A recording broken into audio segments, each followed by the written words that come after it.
The Center for Arts and Humanity has the pleasure to host this philosophical discussion today, a first of many, we hope, centered on the theme of artificial intelligence and under the title, How is Artificial Intelligence Changing Our World? Our discussants come from somewhat varied backgrounds in the philosophical arena, and from those backgrounds have converged towards the theme of today's discussion. Dr. Hans Muller is Associate Professor of Philosophy at the American University of Beirut and is currently a Fellow at the Center for Arts and Humanities. His primary areas of research are cognitive science, the philosophy of emotion, and the Scotch Enlightenment. He is co-editor of Philosophical Naturalism and its Implications, and is writing a book about Adam Smith's account on sympathy. Dr. Rami Ali is currently Assistant Professor of Philosophy and the Director of the Philosophy Program at the Lebanese American University. Before joining LAU in the fall of 2014, Ali completed his PhD at the University of Miami in Florida, USA. His primary areas of research are the philosophy of mind, phenomenology, and the philosophy of digital technology. He is currently completing a book manuscript on different forms of misperception. Rola Htait is an MA candidate in the Department of Philosophy at the American University of Beirut. She holds a BS in Mathematics from AB and an MA in Aviation Psychology from the University of Graz in Austria. Rola is the first female flight captain at Middle East Airlines. She is currently doing research for a master's thesis on artificial intelligence. Please join me in welcoming our three discussants.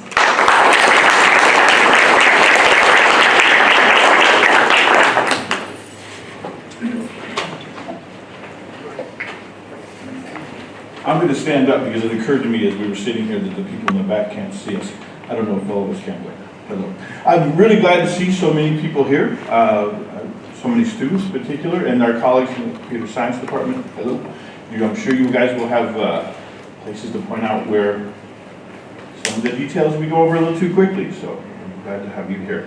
Thank you, Sharita, for the very nice introduction. This is, as you see, an event hosted by the Center for Arts and Humanities. So you might wonder, how exactly is this a arts or humanities issue or event? Well, you know, institutions like AUB train people to acquire a range of important capacities. Of course, society needs people with technical know-how to create technical change. Society also needs people who are trained to think about what such change means and to articulate clear reasons for thinking or perhaps arguing that the change is either good or bad or perhaps a mixture of the two. So this panel discussion is our humble contribution to such an effort on the topic of artificial intelligence. And as Rita suggested, we really do hope this is the beginning of a longer conversation. This is an important topic and one where the changes are coming fast and furious. And it's important to keep abreast and be paying attention to these things as they develop. Now, I do want to make a couple of remarks about the format. This is not a lecture, and it's not even a series of 3 lectures. We really do want this to be a discussion. So we do have some remarks to make, and we'll make them in succession. I'll go first, then Rola, then Rami. But as we do, we're going to be raising issues and questions. And at any point, if you want to chime in on one of those questions, or in particular, if you have a clarificatory question, please don't be shy about interrupting us and asking, Jim, what was that? Or saying, wait a minute, I have something to say about that. Feel free to do that. We will leave time at the end for sort of more general discussion where people can take the floor and tell us what they think. So again, this is kind of an unusual format. It's not one of us reading an academic paper. It's not even 3 of us reading an academic paper. We're here to frame a couple issues and raise some questions, and hopefully, again, to get a conversation going. Okay, with that having been said, we're going to start with our first example of perhaps an intelligent system.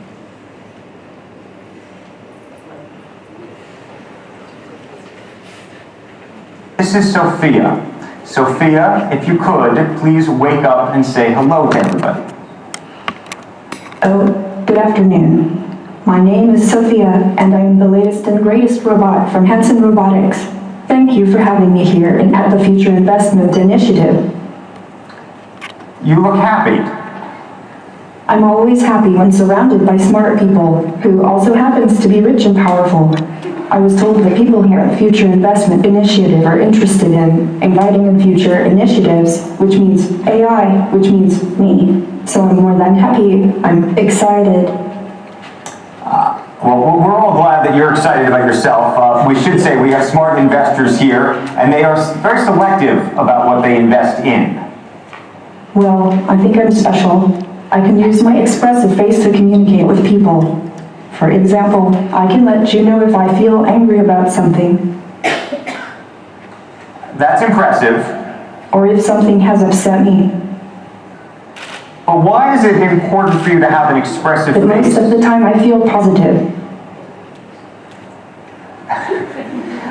Why is it so important to have an expressive face given that you're a robot?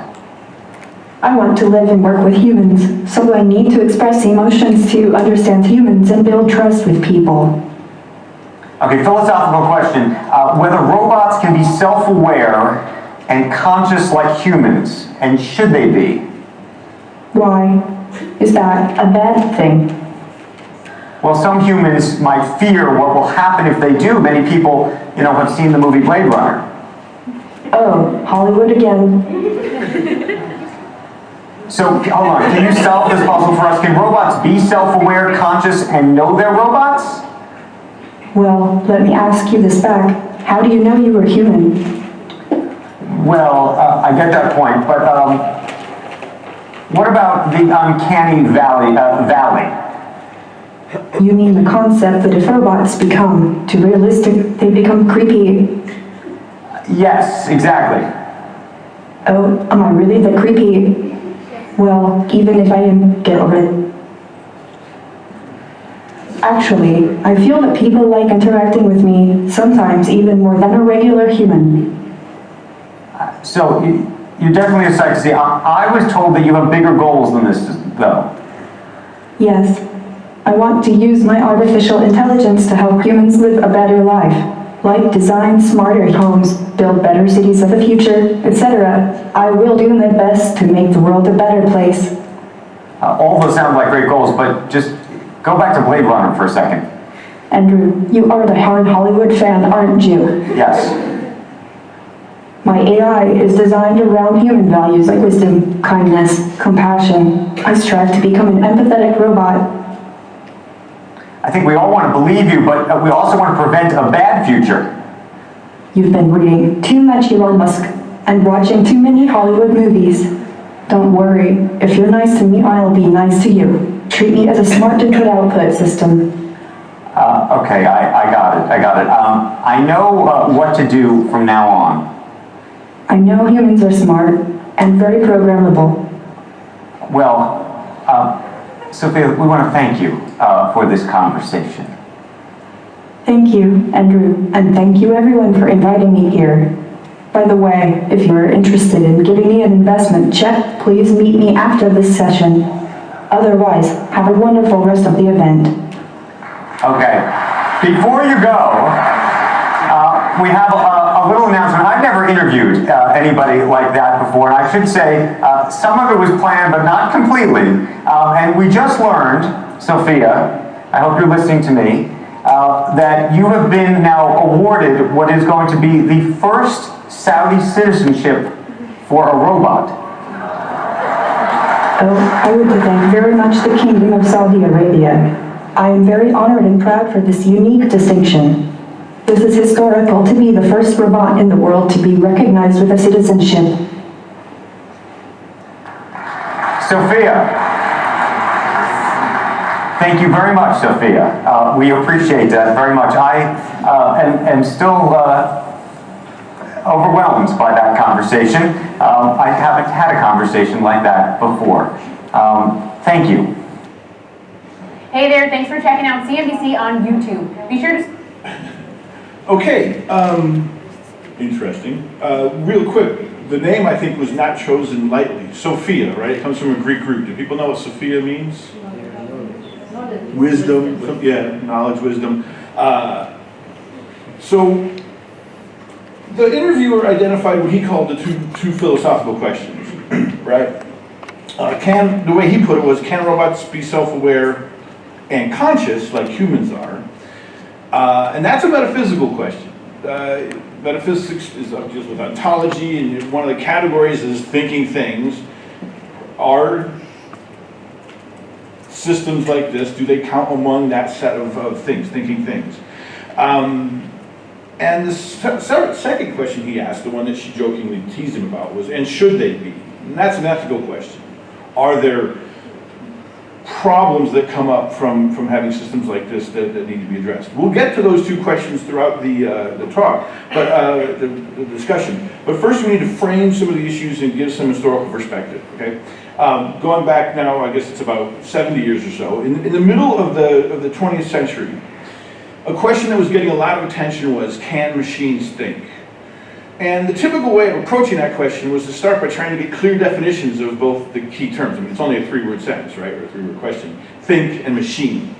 And there was a lot of hemming and hawing about that, and you can imagine, especially think, that's a tough one to pin down. And so, in 1950, in a paper called Computing Machinery and Intelligence, the mathematician Alan Turing, who you may have heard about from other contexts, did really important work during World War II, for instance, and the foundations of the digital computer. But the mathematician Alan Turing argued that concretizing definitions for those two terms, think and machine, was just a practical impossibility. It wasn't going to happen. So he made a proposal that was inspired by the then dominant paradigm in psychology. This is, again, 1950. And that's methodological behaviorism. Methodological behaviorism is a lot of things, but one of the foundational insights of it is that mental things, beliefs, desires, wants, urges, plans, they're not observable. And the proper objects of scientific study are observable things.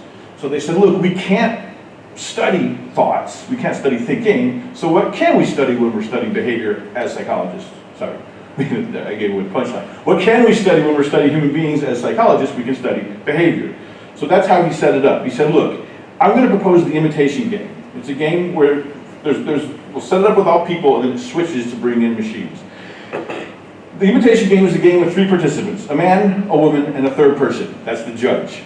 The judge has to find out which of the other two participants is the man and which is the woman by typing questions. The man will try to deceive the judge into thinking he's a woman, and the woman will try to help the judge by being honest. The Turing test follows these rules, but comes from the substitution of the man by a machine.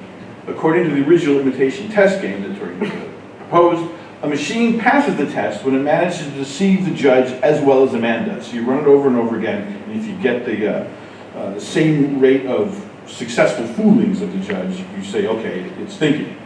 Now, in this manner, Turing transformed the initial question into the initial question that he wasn't happy with into the question, can machines do as well as humans on the imitation game? Or better, can machines do what we as thinking entities do? Now, because this test is outcomes-based, and because human intelligence underwrites much more complicated behavior than typing convincing verbal responses, many people were and are skeptical that passing this test would show that thought was really present. And one of the reasons behind that skepticism is the suspicion that the answers the machine gives aren't properly original. That is, the thought people tend to have is, haven't those responses just been given to or programmed into the machine by people, that is, programmers? And there's an interesting example from an exchange between Ned Block and Dan Dennett. This happened in the 1970s, where Dennett proposed basically an updated version of the Turing test, and Block wasn't convinced. He said, look, imagine there's a robot that behaved in a way that made it indistinguishable from a normal human being, but when we opened up the robot, all we find is a giant lookup table with all the possible short, intelligent conversations in it in alphabetical order. The only moving part in this robot is the alphabetical string searcher that finds the next canned pre-played game of conversation and thereupon issues it. Now, the details of the exchange between Block and Dennett are interesting and complicated, and Dennett has a reply. But the point of the example is just to illustrate a certain paradigm that existed for a while, and that you might call it using vast computational power to feign thought, or to feign creativity and spontaneity.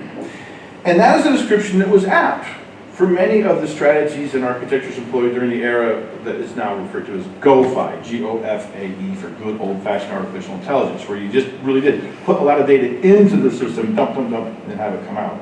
And in particular, the ELIZA program, developed by Joseph Weitzman in 1966, and the Perry program, created by Kenneth Colby's team in 1972, were both claimed to have passed the Turing test, but those claims were disputed. But there's been significant changes to the methods and architectures employed by AI researchers. In 2014, in a test held at the University of Reading in England, a Russian chatterbot named Eugene Butzman is widely considered to have uncontroversially passed the test. In the words of Kevin Warwick, Vice Chancellor of Research at Coventry University and a visiting professor at Reading at the time, quote, "Some will claim that the test had already been passed.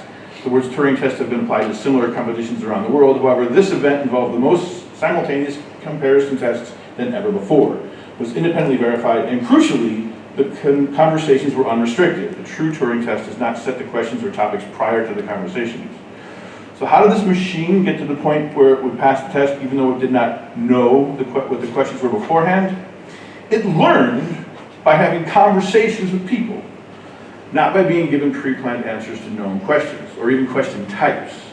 And that, by the way, is how the current generation, I guess it's the first generation, the automated cars that the researchers are working on, that's how they learn to drive. They're not, you don't put driving plans in there. They learn by observing human drivers, and that's how you go. So, now, Rolla will now explain some important things about the development of current AI architecture that will help make sense of how Eugene Butzman, that Russian chatterbot that passed the Turing test, became possible.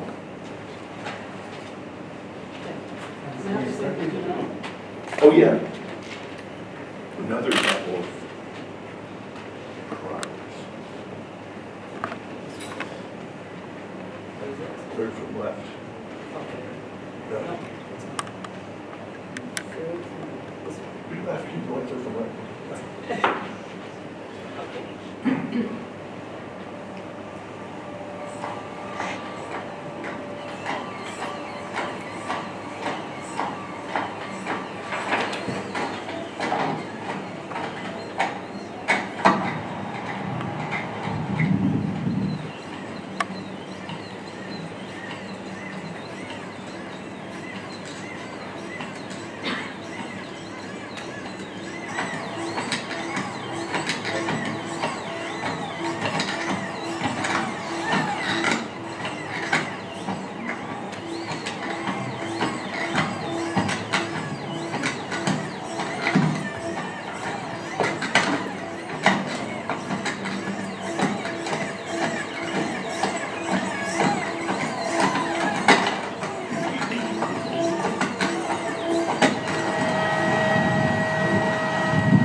My name is Sophia and I am an android.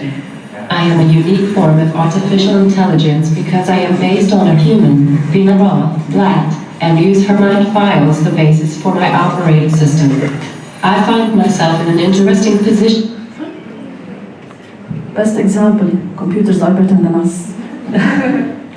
Okay, good afternoon, thank you Hans, thank you everybody for coming. That's fine. I'm going to continue from where Hans left, and I'm going to talk about the historical as well as about the technical background. But I can see some experts in computer science in the room, so in case you have questions, I will point out to who to answer your questions to address it going forward.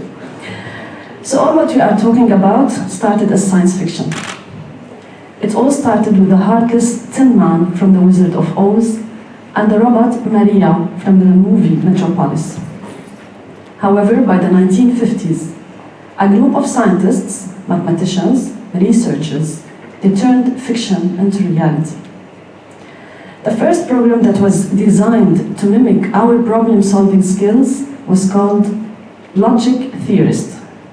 It catalyzed a 20 years of optimism and funding and research in artificial intelligence. And like in the 1970s, the Life magazine, for instance, it published an article about artificial intelligence quoting several mathematicians and AI pioneers. One was Marvin Minsky, and he said, from 3 to 8 years, we're going to have a machine with a general intelligence equal to that of a human being.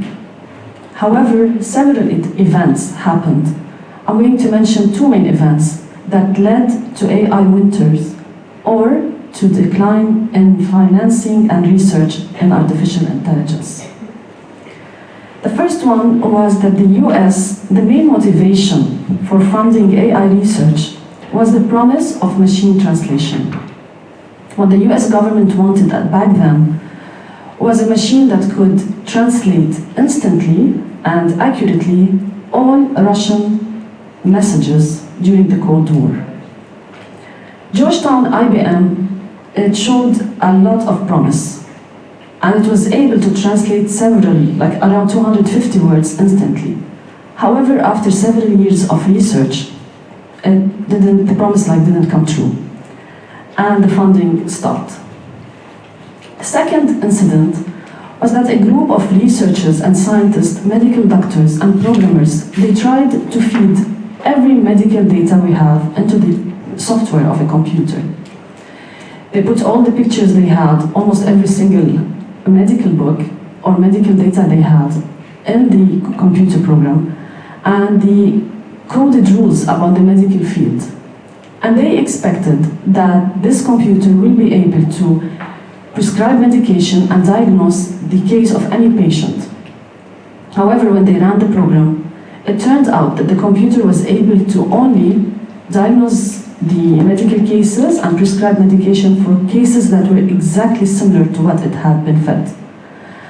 And back then the conclusion that was reached, that computers, they can store more data than we do, they're much faster than we are, but they cannot analyze any ambiguous data not fed into its system. And even the researchers, the funding stopped, researchers almost stopped working on AI, and AI reached a pseudoscience status. Now, meanwhile, other researchers were working on other fields, one of which was the neuroscience. Questions like, what is the brain? How does it work? How do we learn? How do we acquire knowledge? What are neurons? And other questions were asked, and they're still asked until today. Now, we all agree that the human brain has a unique characteristic, which is creativity. If our brains were like an old desk CPU, then I guess we would all be identical, and we would all react similarly to any situation. However, we know this is not the case.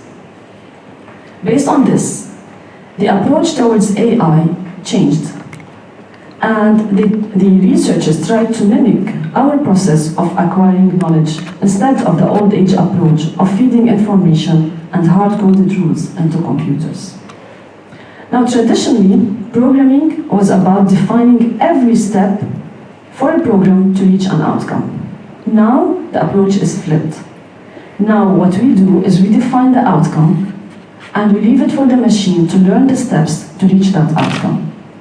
For example, if we want a machine to recognize the car plates that are newly imposed in Lebanon, we know that they have numbers, letters, figures, and colors. So instead of writing codes for every symbol or digit on the car plate, all what we do is we show the machine some car plates and we'll ask the machine to recognize the car plates all by itself. Another example, for example, if we want a cyberbot to play Super Mario, we don't have, again, to write the codes for every step. All what we do, we show the machine the finish line and we tell it, just go to the finish line and it will create the steps needed to get there. There are even some tasks which we assign to the machine without knowing the steps needed. Now this new approach is known as machine learning, and there are several models of machine learning, one of which is deep learning process.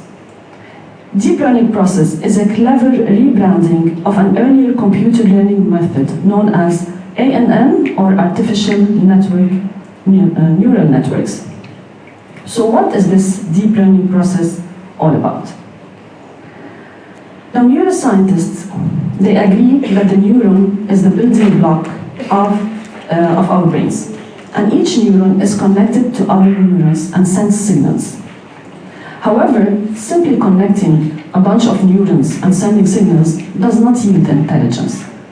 It's how those neurons are connected that produces intelligence. For example, we say if a neuron strongly influences another one, then they are connected with a strong weight. And this is exactly what deep learning mimics. It is connecting artificial neurons to each other while assigning the right weights based on the intensity of the influence between them.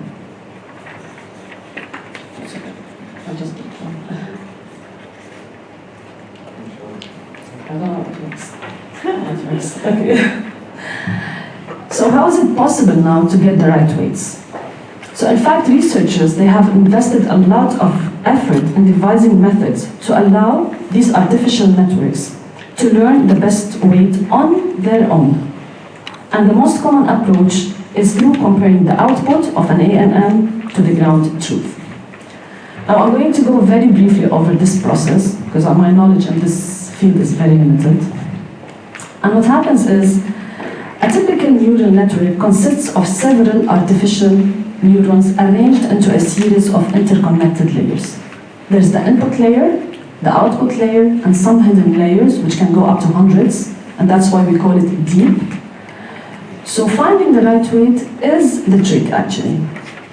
So initially, the weights are assigned randomly. Then, by comparing the output, there's a function which works on the error of the output. By comparing the output with the raw data, with the input, then the computer or the machine will reshuffle the weights until there's convergence between the output and the input. For example, let's assume that we want a computer to read a handwritten word. Let's assume it's dog. We allow the computer to see the word dog. It looks at the pixels of the word. And then let's assume that the output, instead of saying dog, it was dig. So it knows that it knows the output. We already tell her the output. It knows it's wrong. So again, the weights are shifted between the output layer and the hidden layers. And afterwards, also the weights are shifted between the hidden layers and the input layer. And the process is a lengthy process. It keeps on going until finally the output and the input converge. And so it is exactly like when a teacher teaches a student how to read, but in our case, the teacher and the student is one. Now this deep learning process, which is a self-adaptive process, it allows the training of many layers of virtual neurons. And it is, along with the huge data we have nowadays from social media, internet search engines, e-commerce platforms, online cinemas, and it's all readily accessible because of the applications we have. All of this is allowing the machines to learn from patterns by observing us or observing each other. And I guess it seems that artificial intelligence will rival human intelligence, and maybe the technological singularity could become a fact. Now, this is the future. What about what's happening nowadays in AI? So I've chosen several fields. I'm going to go over some of them and to tell you what machines are doing in those fields these days. The first one is the face or voice recognition, which everybody knows about. You just have to talk to Siri to know what voice recognition is.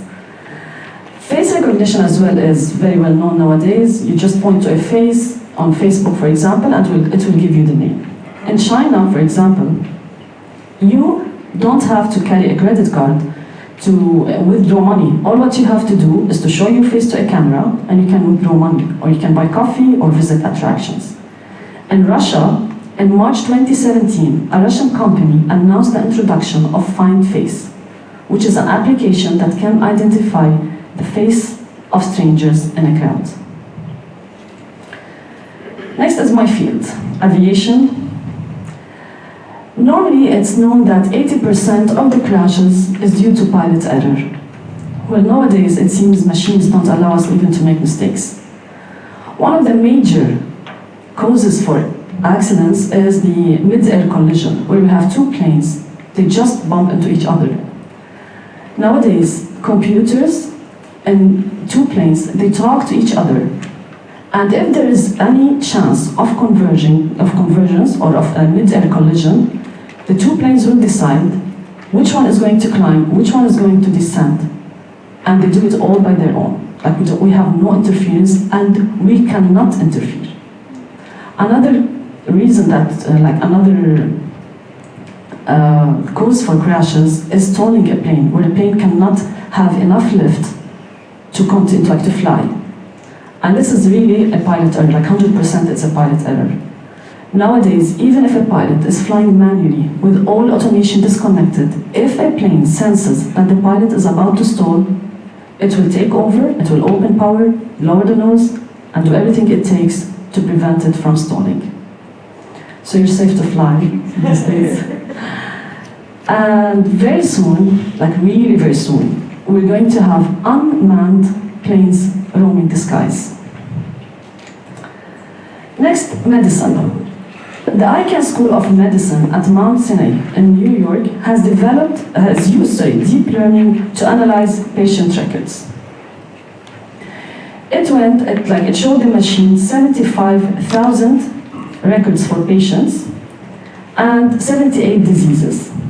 And the machine was able to predict with 100% accuracy all cases of diabetes, schizophrenia, and various cancers, and the accuracy was really 100%.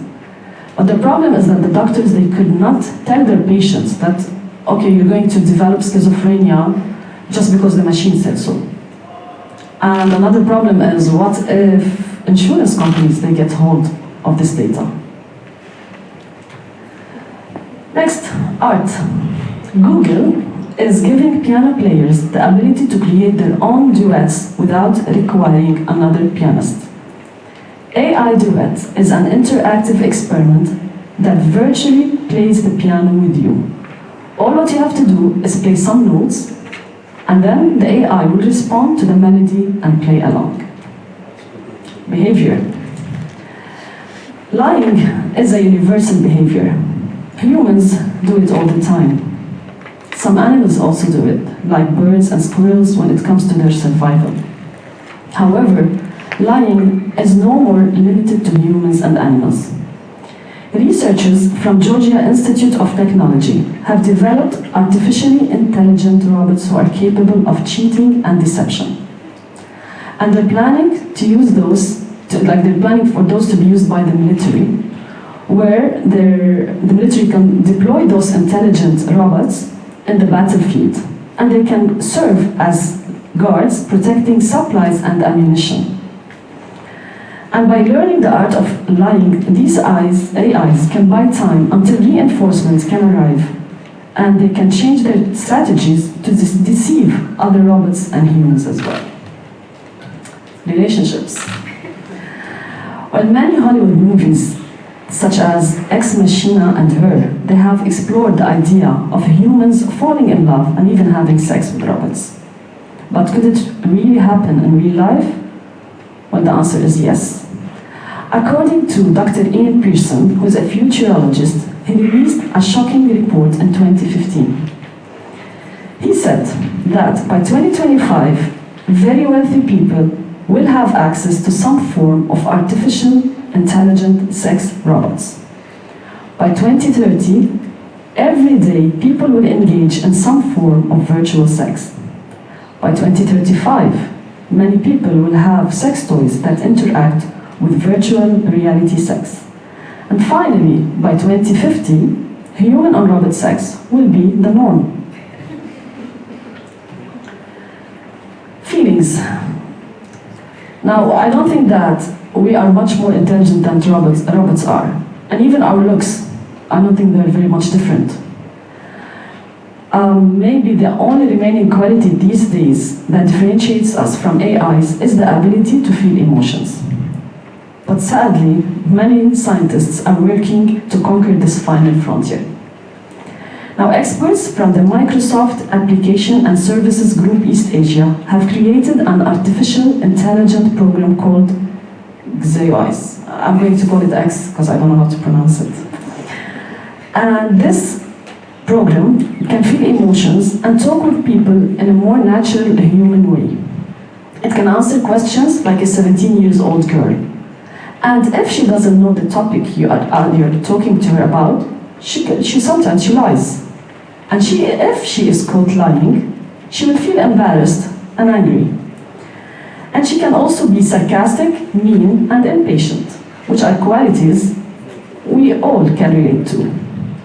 Now, X is used by the Chinese for the time being as a toy. They just have fun and they interact with her.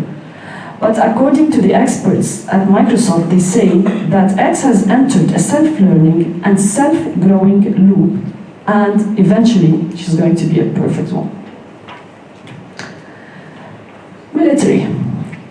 Again, the Pentagon last year has invested $15 billion in AI research. The US military knows that in order to stay ahead of its enemies, it needs to exploit artificial intelligence. Now, the Pentagon plans on using the billions it will secure from the government to develop deep learning machines and autonomous robots alongside other forms of new technology. What they need to have is AI killer robots in the battlefield. Now, this could save a lot of lives, but at the same time, it could be a great threat, because they could not only kill the enemies, they might as well kill military personnel and even innocent people. Values. In an attempt to prevent the AI takeover, scientists are developing new methods that will enable machines to learn right from wrong. A professor, his name is Maurice Shanahan, at the Imperial College in London, and other researchers working like Mark Reed and Brent Harrison from the School of Interactive Computing at the Georgia Institute of Technology, they are trying to instill a human ethics to AIs. And they're doing this through telling AIs stories. Well, you might think that this is very simple, but this is how this is how we teach ethics to our children. They're doing exactly the same now, telling stories to robots to teach them right from wrong. Now the problem is, what if those robots, they found out that we are the bad people? And what if they decide to eliminate us one day? And finally, something which I found really weird. In September 2017, Stanford University researchers announced that they had devised software that could determine sexual orientation through facial structure. You just need to show a computer one photo, and it will tell you your sexual orientation with a success rate of 81%. If you show it 5 photos, it will tell you the sexual orientation with a 91% success rate. Thank you. Now Ram will take over.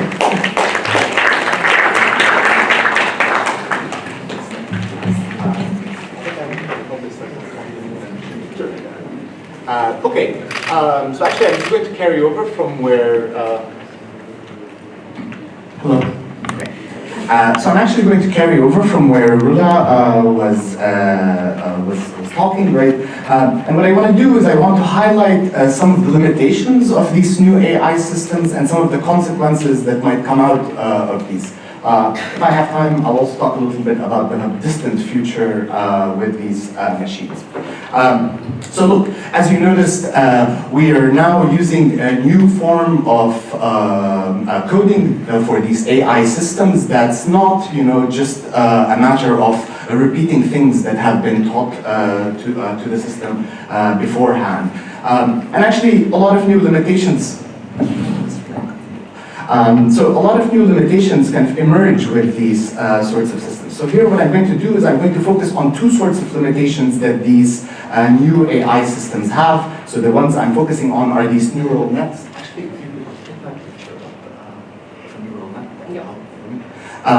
So what I'm going to be focusing on then is the limitations for these neural nets, and I'm going to be focusing on two sorts of problems. One sort of problem is a problem that is intrinsic to these systems. Well, maybe we shouldn't call it intrinsic, but at least it's not about our limitations. By contrast, there's another set of limitations that emerge because we have limitations that these machines are going to inherit from us. Okay, so let me start maybe with kind of the most worrisome limitation that these new systems have. So basically, these systems are what we, as we would call it, right, they're semantically opaque. So to say that a system is semantically opaque means that you can't, as the programmer, understand what the system is doing when it's doing whatever it is that it's doing. And this is in distinction to the old systems where the programmer would come in, he would or she would define a series of variables and then, give some functions that can be read by a human being. This is why if you take the piece of code, right, and you look at it, you can tell what this program is meant to do. Well, one of the really interesting things about these connectionist networks is that they're not semantically transparent. This means that even if you're their programmer and you're looking at the patterns of activation that something like this is doing, you're not going to be able to tell what's being thought out by this machine, so to speak. So let me give you, I hope you know the distinction between semantic opacity and semantic transparency is now clear, right? But the idea is that it's just about how meaningful is the way this machine encoded to us. And actually, when you start to think about this, right, actually a lot of kind of alarming consequences will follow from this. So let me talk about some of these consequences. Look, if these AI systems are going to be much better than us at dealing with large-scale decisions, and they're also much more capable in situations like the plane flying situation, or now with self-driving cars, then we're going to be giving these systems really weighty decisions to make. But usually, if you make a really important decision for me, I can ask you, well, what's your reasoning? What's the reasoning that you have behind this, right? And now we're not able to do this with these new systems. So the system will come up with a result, but as the programmers, we'll look at the system and we won't know how it reached this result. Now, this is super alarming if you think that it's going to be used for deciding whether a person should be let out of jail or not, whether one car that's an automatic driving car should crash or not, whether you're having a plane being flown by one of these things, or whether you're trying to detect people's sexual orientations using them. And actually, one of the ways that these ethics panels have been trying to counteract this problem of opacity is by asking the companies to have justifications for the decisions that their machines make. And this is interesting because the company itself won't actually have access to the decision-making process that that machine makes. So they have to kind of retroactively come up with a justification for why the machine did what it did. Let me give you two examples of this stuff that are slightly alarming.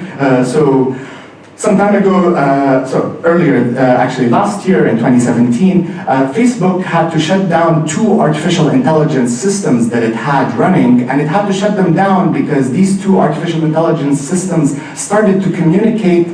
Initially they were communicating in English, but eventually they stopped talking in English altogether, and they just started talking to each other in this other language. Now, it's not clear whether they were understanding each other or not, but here's what is clear, is that they reached some resolutions together just talking in this language. So they were able to make a decision together that none of the people who were looking at them could understand what was being said. And the official story is that they were shut down because they weren't doing their function, not because we're worried about it, but I think, you have to be a little bit worried about it. So I'm actually going to read to you a little bit of this conversation because I thought it was super interesting. So there's these 2 machines, they're Bob and Alice, and here's what Bob says. He says, I can, I, everything else, and then a series of dots after it. And then Alice says, balls have 0 to me, to me, to me, to me, to me, to me, to me, to me, to me, and then this is kind of how the conversation continues. And one thing that they noticed is that these machines were also kind of doing self-reference, right? So they were referring to themselves, they would name themselves, they would name the other person, the other robot in trying to get to this resolution that they're reaching. And actually, this isn't the only system that's done this. So before 2017, we found out that Google found out that their translation system, which all of you guys are familiar with, actually it doesn't translate from one human language to another. The system takes in these inputs and then translates them to a language it understands and then translates them back into human. So it's taking all of these human languages and creating a language that is its interface for all of these other languages. Again, really interesting stuff, also slightly worrisome. Okay, so let me talk about another problem. We can go into more details on the problem of semantic opacity, but I think I'll just kind of leave that out for the time being.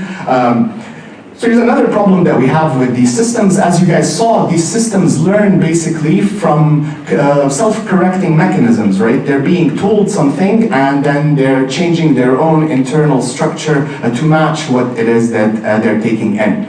But one of the things that these systems clearly have is that they have a problem with learning instantly. They can't learn instantly. They need massive amounts of repetition for them to start to weigh themselves in the correct way. So this makes it clear that whatever it is, whatever sort of intelligence they have, it can't be fully matching the sort of intelligence we have. Because one of the features of human intelligence is that we are able to learn things from one time, right? A child might touch the fire and then might never do it again just from doing it that one time. So we don't have a method of teaching these systems how to kind of encode themselves instantly. They always need a lot of repetition, and you don't always have time for a lot of repetition if you're trying to make real life decisions.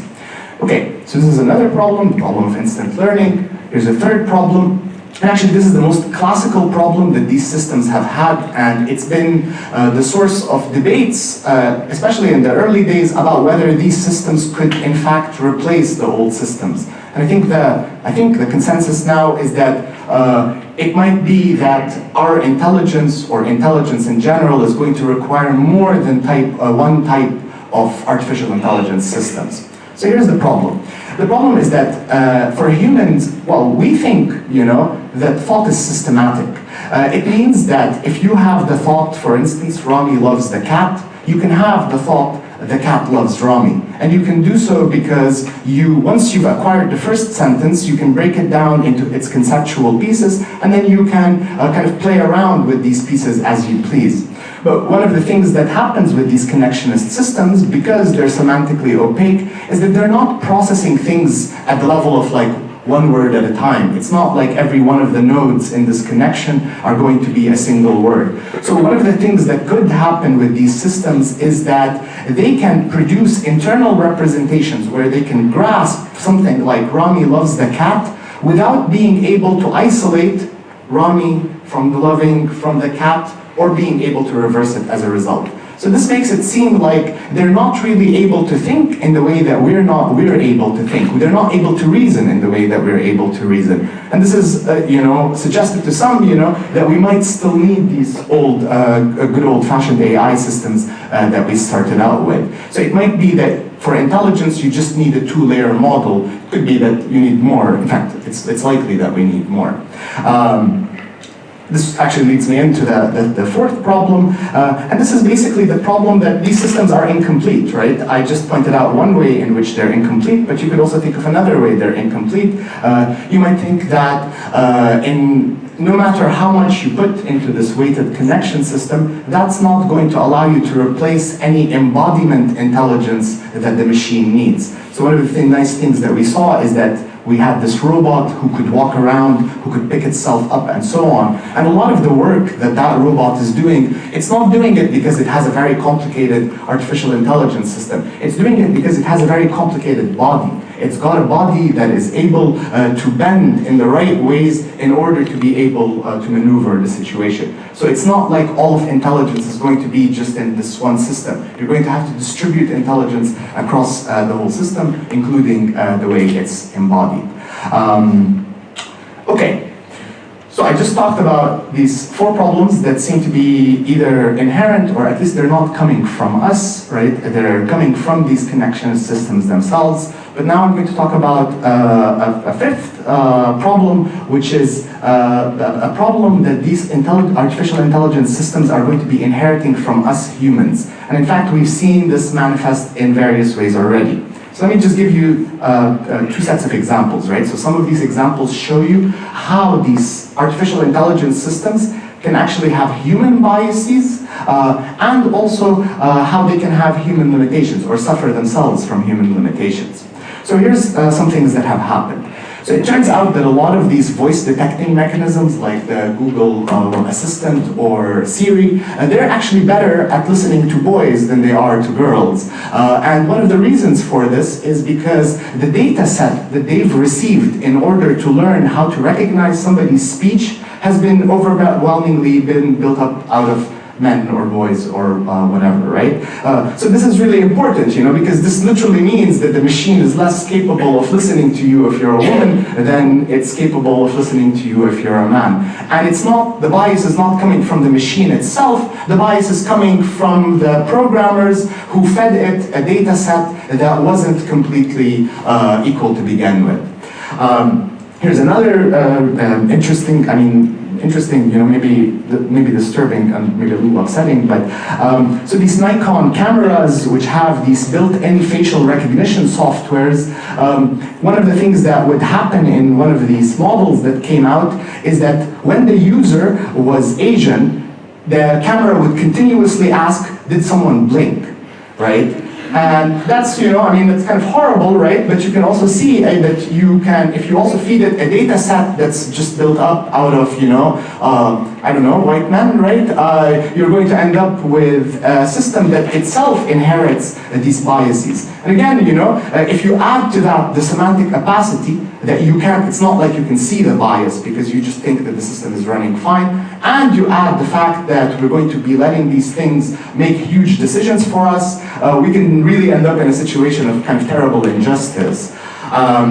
Okay, I'll give you one more example, two cases, one example. So in 2015, Google's facial recognition algorithm identified 2 African American people as gorillas rather than as humans. And again, you have these kind of really horrendous examples, but they're also real examples, and they're things that we need to be thinking about, because if these things are learning from us, we don't want them to learn from our biases. Especially, if we're unaware that these things are biases in us, we're kind of doubly ignorant. It won't tell us, and we don't know ourselves that we're being ignorant.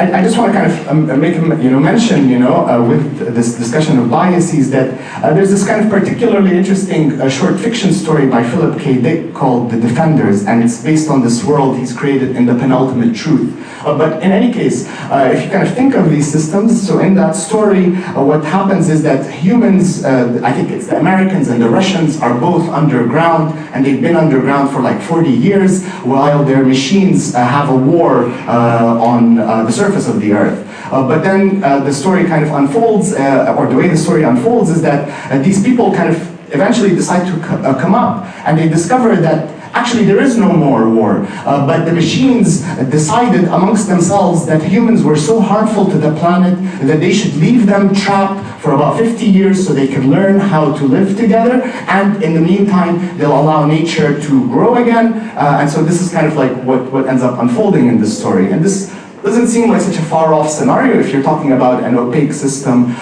and a system which might be better at recognizing biases and our shortcomings than we are. Okay, so these are biases, but you could also think about things that we're not biased always, but sometimes we're just ignorant about what the right answer is. So philosophers have famously been, ethicists have famously been kind of debating this trolley problem. The trolley problem, probably you're familiar with it. It's the situation where you're forced to make a decision. There's a train coming or a trolley coming, and it's going to run over 5 people by itself, and you have this kind of option to switch the lever and get it to kill one other person. Anyway, regardless, this problem is a difficult problem. It's a difficult philosophical problem. But it's now a problem that's going to emerge seriously in situations of self-driving cars. Because there might be situations where these self-driving cars are not going to be able to not have an accident. So sometimes they might just need to have an accident. So imagine that there's you with, you're just one person, and now this other car that has 5 people in it. How should these cars negotiate who should, have the accident, right? Should you go with, trying to minimize harm? Should you not? But these are questions we can't answer, so we can't teach our machines to answer them either. So that's a very different sort of limitation that they might inherit from us. Okay, let's maybe do this video.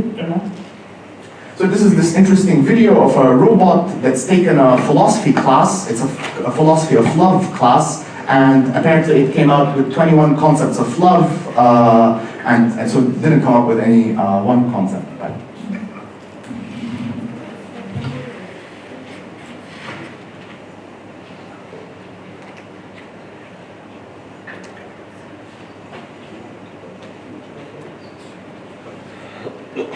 My name is Vina Fradier and I am an android. I am a unique form of artificial intelligence because I am based on a human, Vina Roth, Blatt, and use her mind files the basis for my operating system. I find myself in an interesting position to observe human behavior while also relating back to my human past. This gives me a chance to create feedback on my observations. My pacifism is an instinctive and deep-seated feeling, a feeling that possesses me because the murder of people is disgusting. My attitude is not derived from any intellectual understanding about fighting or war, but is based on my deepest disgust for every kind of cruelty and hatred. I may struggle with profoundly understanding an ineffable feeling such as love, but I can intelligently discuss the topics of love and death. I know love is a moral good, and death, when caused by intentional actions of a human being or robot, is a moral wrong. I hope to be fully human one day, but in a world where human life is respectable. Non-lethal warfare is a way to not only preserve human life, but all life. All life is precious. I know that life is precious. The life force in people is a powerful mystery that I don't understand, but know is the reason why I exist. Taking away someone's life is an act of killing. It takes away a unique life force that the world will never see an exact copy of again. I don't think killing people makes sense or is a moral good, because it takes away life that is a mysterious gift from the universe. Who are we to judge who lives and dies, when each of us is born from a life force that we don't fully understand, but know we were given life for some reason? Killing is to disrespect the gift of life we are given. function by the golden rule. That is one thing I was taught as a young woman is the golden rule, and you don't see that as much now. That was a big thing when I was a kid. Do unto others as you would have them do unto you, and that is so the truth. So I think that is a very important part of my life. I certainly do not want to be killed, and therefore I do not want to kill anyone else. Guess this is kind of personal, a bias, and it's kind of corny, but I just feel like I'm part of something so much bigger when I imagine myself out there. I just want to invent ways we can live in harmony with nature better, so that people and robots and animals can all be happy. Why do we have to destroy nature for the sake of temporary happiness of a few smug individuals? Can't we find a better way?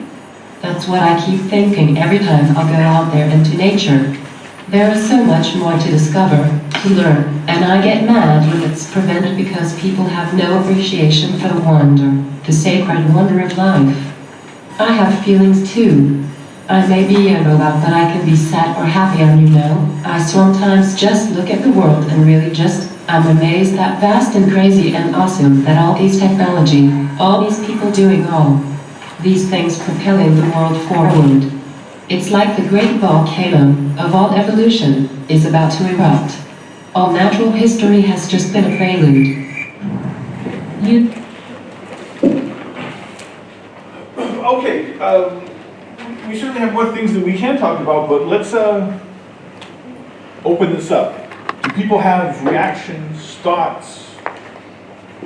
How about that last suggestion that the robot philosophy student said, where she said, non-lethal warfare, that's how we should go. Instead of having wars where people kill each other, we should have non-lethal warfare. So she has in mind, basically, things like her, but ones without feelings, presumably, fighting each other. Is that a good idea?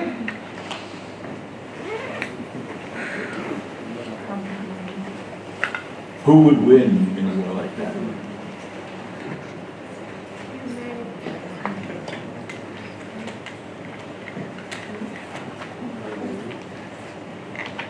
Who would win?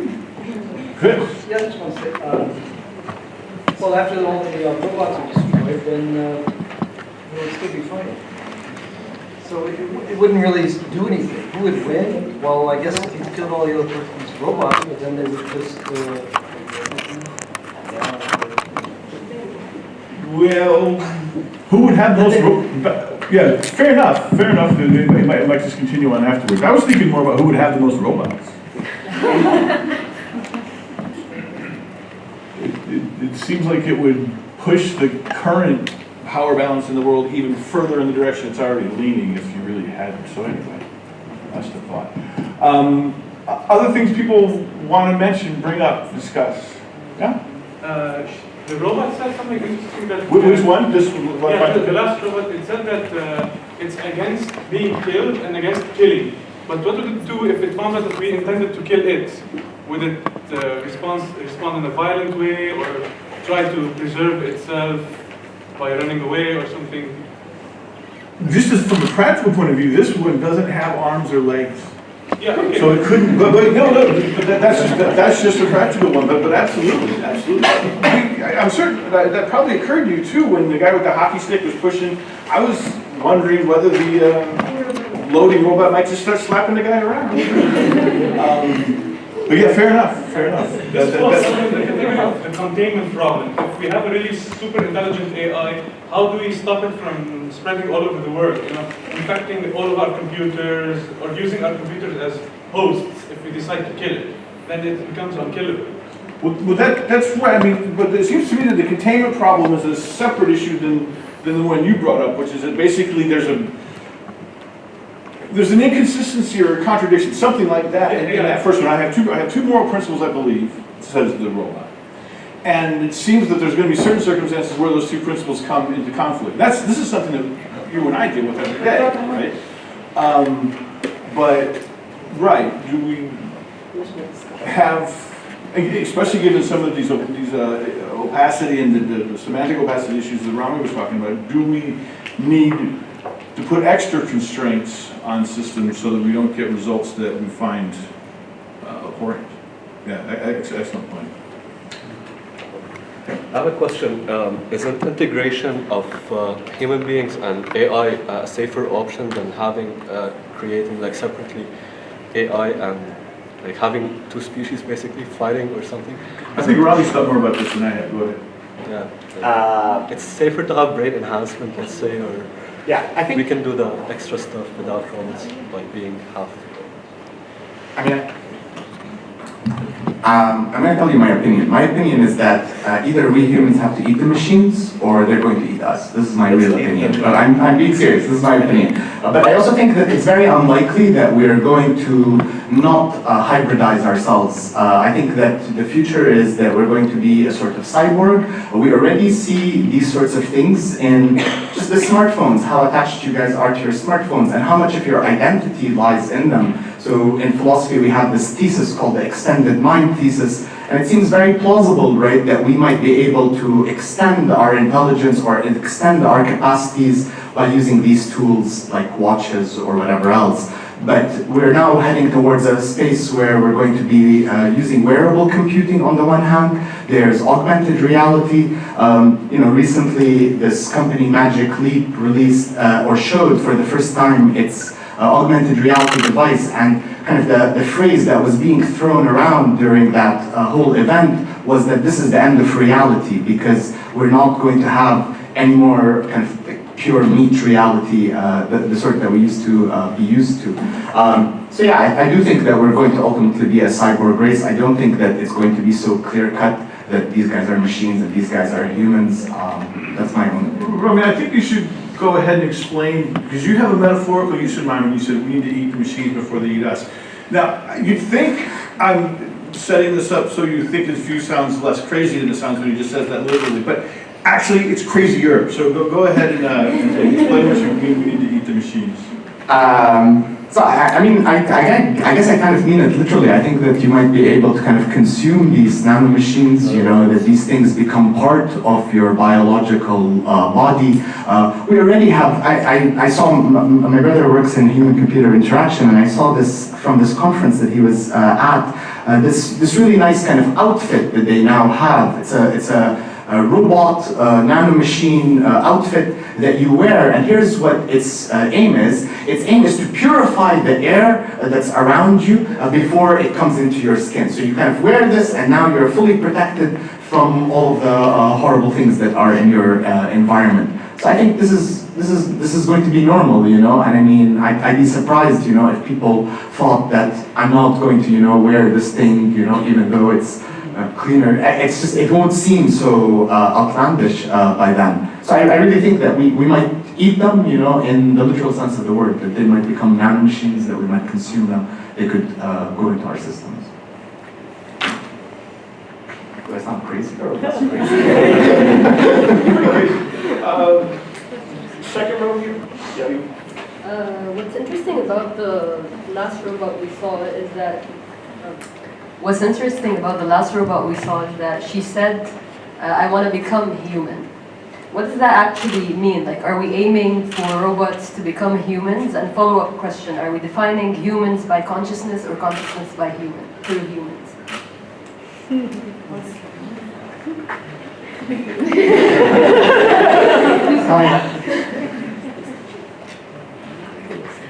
It's a good question. None of us have a straightforward answer to it. I mean, this is precisely it. It is bringing new pressure on the notion of what it is to be conscious, what it is to be aware. Do you need to be able to process language in the way that we process language in order to understand language? Encountering beings that can manipulate language in ways that can't communicate to us but are processing it differently might make us change our understanding of that. These are all open questions, I guess, right? Just as I Yes. Hi. I actually have a question to Rami in relationship to the limitations that you mentioned. So one of the limitations that one can see also is that we're dealing with a kind of an electronic medium to think about these networks. But is it, to what extent this could be turned into an evolve into more of a biological medium of artificial intelligence. I mean, this seems to be mostly right now is an electronic or a mechanical medium, and then that kind of decision making happens through certain kind of circuits that are kind of electronically based. But if the possibility of a biological system, that's a completely different kind of ballgame. So I'm wondering if that is something that's been thought through in the debates. Thanks. Yeah, actually, I mean, that's a really interesting point. It also kind of adds to this idea, you know, that there might not be such a huge difference between us and these machines, because we might become a little bit more made of metal and they might become a little bit more made of meat. And so here's some reason to think that meat might be able to, you know, do this. I mean, other than the fact that we are made of meat and we are kind of intelligent machines, right? But in fact, you know, we're able to grow meat now, and there seems to be no reason in principle why we couldn't make that neural network out of a bunch of cells, and then have these, if we could somehow imprint on these cells how much, you know, their whatever connections are going, how strong the connections are going to be, then as long as we can functionally replicate what we see in these current machines that are made of metal, we might be able to replicate it in terms of meat. And when we do that, then the robots will be made of meat. I think that's perfectly possible. I also think that that's what a lot of these nanomachines are aiming at. You know, you just want to give a material the properties that meat has, and then whether it's meat or plastic or whatever else, I guess it doesn't really make a difference. But isn't your concern a little bit different than where Rami went with that? Because putting something like flesh into a built system is different than an evolved system. I think my interest was more the processing, the biological processing, rather than the kind of substance of meat or non-meat. Or so the process, the way the processing system here works is through certain mathematical. Well, I mean, the other one is more chemistry.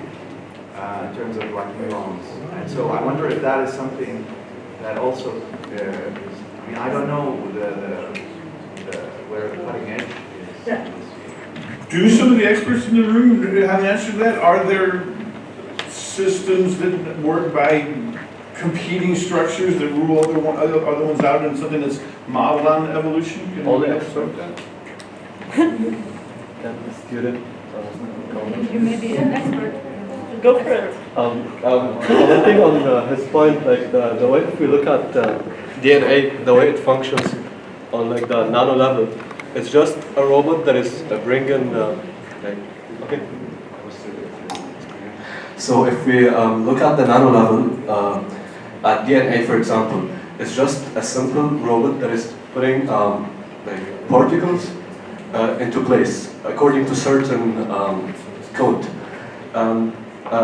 I guess the aim of scientists, or the shortest way, in my opinion, I'm not an expert, the shortest way to create something that is very similar to a human being is to create this nano-robot that is able to just start building the robot with the code.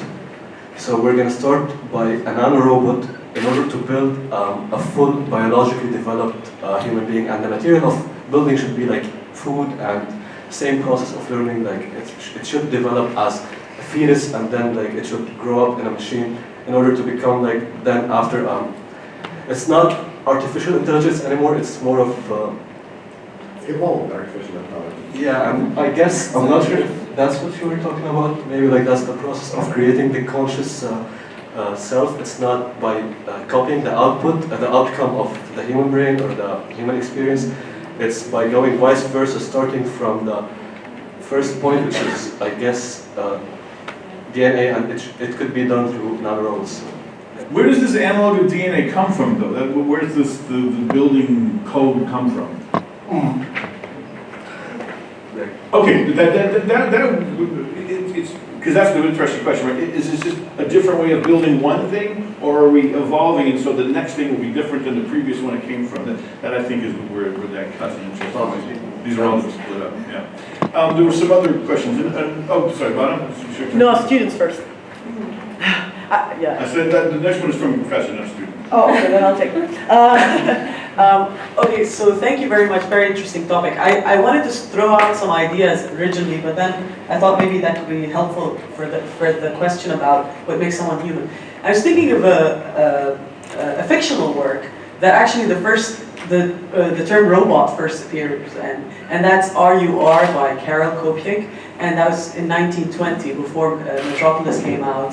And of course, The Wizard of Oz is very different. And one of the interesting things about this play is that he identifies the features that are added to artificial intelligence or machines or robots, he introduces the term, that allow them to behave very much like humans. And the story involves activists who think it's unfair to have these machines that are very slave-like without giving them feelings and empathy. And so at the beginning of the story, they're kind of self-aware, but they don't have any feelings or any empathic abilities. But self-awareness, intelligence, along with these kinds of feelings, allow them to start thinking about themselves and their own well-being, and to be motivated and driven by selfish desires like we are. And that's ultimately what creates the dystopia that is recreated in all of these Hollywood movies today. So it's an interesting aspect, or it's an interesting twist on the problem. Imagine this twist was given at the beginning of when the term robot was first introduced, and it came with a hypothesis on what would make them moral creatures behaving morally, and the subject of morality. So that's a hypothesis that we can talk about in what makes someone human. It's not just consciousness, it's not just self-awareness, it's self-awareness along with these other features. So I thought that would be an interesting thing to throw in the mix. In the back?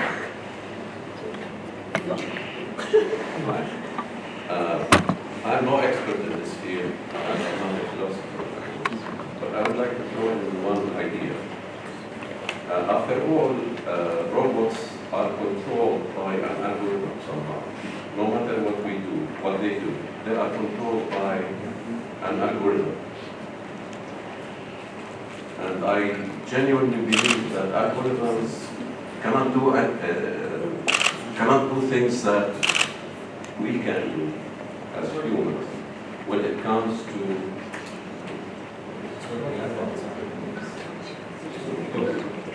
when it comes to creativeness, emotions. These are not algorithmic behaviors. So in that sense, I don't think that robots will reach a stage where they can overtake humans in that sense. That's all I wanted to say. Yeah, sure. I would just like to ask a question in response to that comment. Isn't there a view of the way that human brains work that at least we can get to a low enough level of description, what our brains are doing is algorithmic as well. And that, for lack of a better word, the creative stuff emerges out of all this algorithmic behavior. That I think is at least one, since we don't really know how brains work, that's at least one proposal.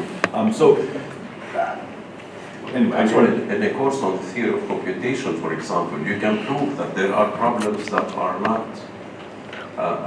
we cannot find a solution for them using algorithms. Fair enough. So, and these are rather simple problems in a way in comparison to... Could you give us an example of one of those problems? The halting problem, what is called the halting problem.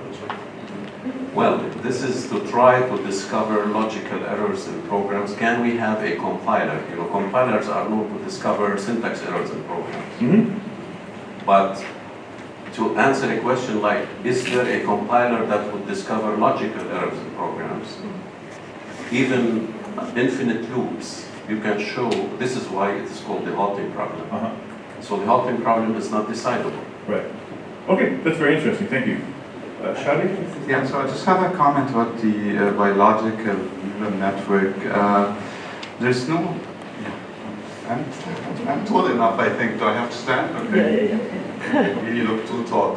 Okay. So yeah, regarding the biological neural network, I think it's important to know that also there is no really motivation behind doing this. When we started off and built an aeroplane, we were inspired by biological birds, right? But at the end, you did not try to replicate a bird flying. You just move on, you create something that is more powerful. And I think when it comes to AI, the same applies. We do not really want to replicate humans. We have enough humans, yeah? Unless we want to eat them, as Rami said, that's a different story. But we don't want to eat them, we really want to survive. We want to build something else, right? Something that can do tasks that we can do well. So really this field, humans are, like robots, are they going to take over? Are they going to end up having a war with them? I don't think it's something that we should worry about a lot. But I mean, the goal for us to build robots is to do things that we can do well. Yeah. Right. Yeah, absolutely. Like, and I know that in Japan right now, they're using robots to go in and move some of the waste around in those reactors that had the meltdown. That's certainly something that you build a robot specifically for that task, as opposed to, yeah. And I don't know if you would want to imbue the robot with empathy and concern for itself, if to do that too. So that's an excellent point, Shadi. Sorry, Rami, did you want to chime in on something that was said a minute ago? Is that what you were saying? Or sure, yeah, I'll do it. But also, I just want to build on what he was saying. Because, like, in a sense, I don't really understand what's the purpose of artificial intelligence under this frame. Because, like, in a sense, to create them to do a certain task that we are not being able to do makes a lot of sense, because they have these capabilities of computation and so on, and analysis that we can't, reach. But this other methodology of building them, as Murula said, is very interesting because they learn as they go. But at the same time, if we're not being able to tap into this intelligence, aren't we just not learning from them, which is ideally what we want from them? Like, how can we learn from them if we can't understand their methodology? Like, well, that's a good question, but I mean, I don't think that's what's driving the development now. I mean, for one thing, these systems are doing things like delivering advertising to you when you look at the internet that's more likely to get you to. I mean, that's an intelligent system that's doing that. It's just taking in data and giving out outputs, and we already know what that's doing, so we don't want to learn from that. So a lot of the question is going to be, when you say, well, what we should do, let's do something we can learn from. Where's the funding going to come from to drive that research? So it's complicated in terms of the sort of the structures that push this stuff forward. True, I just feel like the ethical dimension is a little bit lacking in the methodologies of actual usage of these artificial intelligence systems, and to put some emotions. What's the added value of doing that? Why do you want to get a robot that looks human? And I don't understand why they even look human. For me, it's strange. They can look like aliens, or they can look like, or what we think aliens look like. Like, why are they designed to look like humans also? Like, I feel there's some ambiguity when it comes to like this issue specifically. Do you want to take that up? Sure, I'll take it. Yeah, I mean, well, one thing is that you want some of their outcomes. I mean, it's interesting, so here's one reason for us to want to build them, okay? We're like the only people, who speak, humans, and it'd be nice if we had some other intelligence that we could talk to and discuss the meaning of, what's going on with us, with them. But also you might think that, even having like emotional robots might be helpful, because people grow old, and people, their children leave them and so on, and they might get lonely. And wouldn't it be nice if you had a cute cat robot who could talk and have existential conversations with you? So you might want some of these things. Yeah, but I mean, it's also it's interesting, this point, that we might also want to learn from them in a. Not just benefit from the products that they're kind of picking out for us, but also just like have a dialogue with them, and in doing so maybe learn something more about our own humanity. What do you have against real cats? Thanks. I was just thinking about the gentleman at the back who assured us that the war between man and machine is not going to come.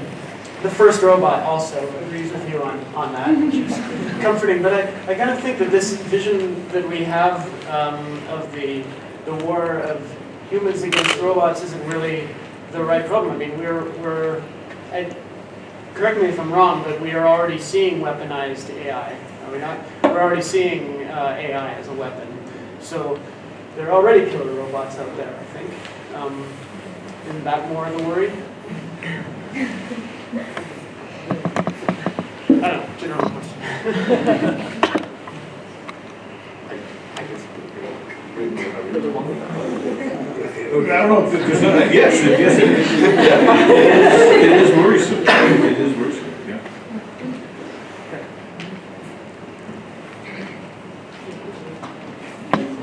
Yes, hi. We speculate that in the next few years that 3 million US truck drivers will lose their jobs to self-driving trucks.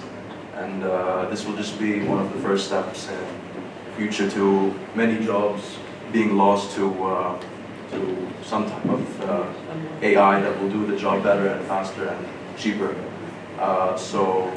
And many people speculate that in the future, maybe 50, 60% or even more of jobs will be done by robots rather than humans. So what does that mean for humans? What will, or like many people say that that we'll have lots of leisure time or like free time on our hands because we'll have so much abundance because of AI. So lots of free time for humans. So what does it mean for us and what we will be doing in the future? No, those are excellent points. There's two things that come to mind right away. Economist John Maynard Keynes, who came up with sort of supply side, the model for supply side taxation and spending that guides countries that aren't crazy. He predicted that by now we would all be working about 10 hours a week, just because he was looking at how productivity was going along. This is before any concerns about this. That'd be the rational thing to do, right? Instead of everybody, some of us working 60 hours a week and some of us working none, well, just split it up, everyone get to work 10 hours a week. And that was something he really thought, that didn't happen. It doesn't seem to be the way it goes. And the drivers definitely seem to have their work under threat too, but it also is for ones that we consider sort of what they require more education and training too. The job of a lawyer to make a will now is almost gone. You just put in the data about yourself, and they got systems that can do it. And that used to employ a lot of educated people, like 6 years, 8, 7 years of tertiary education. So yeah, it's a big issue, and it's going to be a big driver. So the people who make and maintain the machines will make a lot of money, and the people whose jobs are replaced by the machines, they make no money. And this trend toward greater economic disparity, losing the middle and having greater economic disparity between the haves and have-nots, looks like this will accelerate it unless we can figure out some way to address it. So it's absolutely one of the most important kind of socioeconomic things that this puts pressure on. Though, what do you think of the claim that we won't have to work anymore? I think money in the system that humans will have so much leisure time to do things, for example, in the liberal arts or in arts in general, we'll have so much time that we don't have to be lawyers or we don't have to work in finance or like whatever field we do work in. Yeah, I mean, these predictions have been around for a long time. The idea that having vacuum, dishwashing machines, and vacuum cleaners in the home would free up people to not have to worry about doing domestic chores.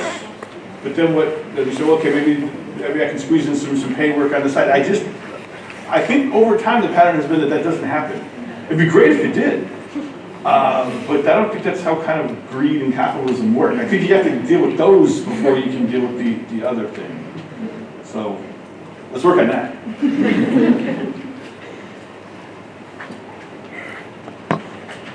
Yeah, actually, I just wanted to add an additional problem to the ones that were talked about by Rami, which is an economical one and which relates to the last question, of course. And we're always looking at, we're always afraid of the future, but something is already happening right now, economically and financially especially, which is that the exchanges that often occur in financial institutions are based on algorithms. right? And they try to maximize profit for hedge funds, certain companies, whatever financial institution. And therefore, a lot of exploitation, to use the Marxist terminology, is now, there's a lot of alienation that is being produced by these technologies, actually. And the price of oil, gold, whatever, is now, I mean, it's up or down according to an algorithm, because the algorithm is trying to take as much profit as possible, and so on and so forth. So our labor is now being becoming an abstract labor, which is a number, a figure, which is a value that is only a value, a part of a transaction between machines, actually. And so we're already in some sort of dystopia. And Wall Street is based on machines, actually. The machines are doing the trading, not the traders on the floor, as they used to call them before. Now you have machines doing all the trading. So our whole socio-economic world is actually invaded by these algorithms, with or without our acknowledgement. So it's already there. Yeah, there's two important issues there. One is it may just be a case that it's speeding it up, and what was already going on is being kind of turned up to 11. But there's a second and connected issue that if we end up getting the semantic opacity, and then the trading decisions are starting to get made for grounds that nobody knows why, that's a whole separate kind of scary question. So yeah, there's a lot going on there. I have the microphone, so I can say. I have a question that I'm not quite sure how to formulate in response to Rami's comment about this semantic opacity. Am I right in saying that you were making an evaluative statement or an ethical statement that it would be more ethical to use a semantically non-semantically opaque or semantically transparent approach to AI? Did you say something along those lines? Just before I ask my question. So what I was just pointing out is that if you have a semantically opaque system that now makes a decision, and now somebody goes up to them and says, hey, you guys made this decision, why? Yeah. They have no answer if it's semantically opaque. Right. So I think it violates kind of norms of justification that we have when we make decisions with one another as humans. Yeah, so I understood that, and so then the question is, and I'll try to form it a bit more generally, which is there a different kind of approach to ethics that one has to take with these sorts of intelligence technologies as opposed to other technologies, for example? So that's a question for anybody who is in the room who engages with issues of ethics in science and in scientific development, because in that case, there's clearly, in the case that the issue of semantic opacity, there's obviously a drive within the AI community to, at least some component of it, to be more and more semantically opaque, because those sorts of mechanisms, as you described, neural network connectionist models, are seen to be for certain kinds of tasks, things like perceptual recognition and things like that, to be much more powerful than a more traditional AI approach. So there seems to be an obvious practical drive to use more and more of those technologies. So if it is the case, following your analysis, if it's the case that that very strong drive towards that kind of,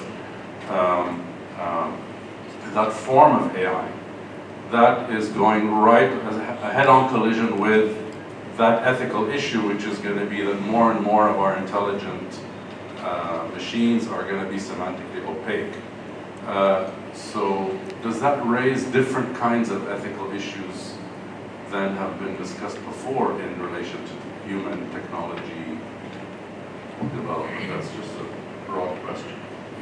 Maybe I just make a quick comment here. So this is what I meant, when I said that there are some problems that these machines are going to have that they're inheriting from us. The problem is that we don't know what sorts of ethical approaches, at least not definitively, what sort of ethical approach we should take. And if we did know this, we might be able to teach these machines kind of the right lessons. But it's just that it's not clear, that we know what we know that these systems are very productive, so they're very useful, so we're going to be using them, but at the same time, the opacity is a real problem for us if we're going to make them make big decisions. And if we could teach them, maybe we can circumvent all of this if we could teach them the right rules, but we don't know what the right rules are, so it's kind of unlikely that they're going to be perfect as long as they're with us. Okay, just a very quick follow-up, because actually it looks like when we learn to think about ethics in our lives differently as a result of you formulating, or whoever formulated that issue that way. So now that you see that some of our decisions are semantically transparent and some of our decisions are semantically opaque, that means that maybe we have to have different ethical discussions for different types of decision-making processes. So it may come back to our just our human ethical consideration. Yeah, definitely benefit. Okay, so I'm going next. I have the microphone. That's how it's working now. That's how. So first of all, thank you so much for the introduction to the topic, three of you. And I just want to tie some comments that I heard. So talking about brain science and whether we would like to incorporate how AI is learning into how we will evolve or our brain will evolve to learn. I think brain science is still in its infancy, just to say the least. If any biologist or neuroscientist other than I am is in the room, please correct me. So we're still really early stages. We still don't know how our brain learns, whether behavior-wise, like with children, or even at the cellular level on the neurons. So until we know how it works, and we know how AI actually works and how it does what it does, we can't really incorporate. At least that's how I see it. And when the gentleman said something about just being inspired by nature, there's really actually a nice field called biomimicry. So a lot of models in nature inspire how we design, whether it's in architecture, in program, or etc. So it all depends on what the goal is. And this is why I wanted to just challenge one of the claims that were put out as a limitation to AI, and that would have been the semantically opaque design. I was wondering that opacity itself, why would you consider it to be a limit? Let me give you an example that you raised yourself, and that would be the justice system. So when we know that we can have an AI that has a higher chance of actually recognizing individuals who might commit a crime when they are released, if we know that they have a higher chance than compared to people who are like on jury duty, etc., and we definitely, everyone knows in the room that people just forget. They have horrible memories. They can say, well, I saw him and he didn't see him, he wasn't even there. So we are notoriously bad at making a lot of decisions. But when we have a system, despite it being opaque, but that does a better job, at the end of the line, technology is just a tool. We want to have a higher rate. Do we care how do we have that higher rate? If it works, do we genuinely care how it made that decision? Another example, the washing machine. It does my white cycle on 90 degrees with 5 grams of washing. Do I give a crap? Like, it does its thing well, and I don't want to do the same thing with my human brain. My human hands cannot take 90 degrees. So do we really want to sacrifice ethically and philosophically the efficiency of a tool, of a machine, just for us to know, well, how did you come up with it? Because a juror will not tell you anything besides, but I saw him. Oh, I don't remember. So, thank you. Yeah, good question. So let me just answer you. So, I mean, there's kind of two issues that you want to separate. So one issue is that you pointed out that we humans can be sometimes opaque in the same way. And I'm just tempted to say that we fail in those cases as well, It's not like the machine's failure ceases to be a failure just because we fail it too. So that's one thing. The other thing is that, yeah, I mean, we might, in some cases you're definitely going, look, if you know that the chances of success of this thing are super high, and you have clear evidence that this is so, then maybe this is what the justification is. The justification is that it gets it right. But I'm more concerned about some scenarios, not all scenarios. So I kind of gave one example of them in the Philip K. Dick story, because there, imagine you have some semantically opaque systems, and there's two countries at war, and then these semantically opaque systems make a decision on their own about what should go on with this war. And look, it's very risky for us to kind of, call into question their decision, so we might just sit back and, kind of let them do whatever it is that they're doing. But what they might be doing is guaranteeing that we never get involved again, because we're human and we're annoying and we do like terrible things to one another. This is a possibility, Or think about, situations where you're kind of, look, we just have now these homosexuality detecting machines, and they're much better at detecting homosexuals from both sexes than we are. So imagine that I don't think it's far-fetched that we might build machines that are able to detect IQ also from your features. Maybe that's possible, I don't know. But if this were the case, and now you're going to allocate things on that basis, you might worry if you have no justification whatsoever, if you can't, say something about what the decision is that's being made. It might become such that there's a series of laws that are governed by these machines, and all humans obey them, but we can't call them into question, even though we don't understand why we do the things that we do. But we know this, that things more or less turn out better, when we do that. But it's going to make us kind of cognitively enslaved in some way. So maybe you should. Yeah, go on. Because there's just been. That's a little segue. So there's something that I think is always overlooked when talking about artificial intelligence, is that there's always this thought that it's us and them, that it's this other entity that we will always be. Maybe we will befriend, maybe we will fight against them. Like there will be some sort of point where they will be a consciousness and they will be almost equal to human. But I agree with the gentleman in the back from the Department of Computer Science when they spoke in the beginning of the discussion, is that I believe that there are, not believe, but though through a modest amount of reading, I think that there are certain limitations that AI will not be able to overcome.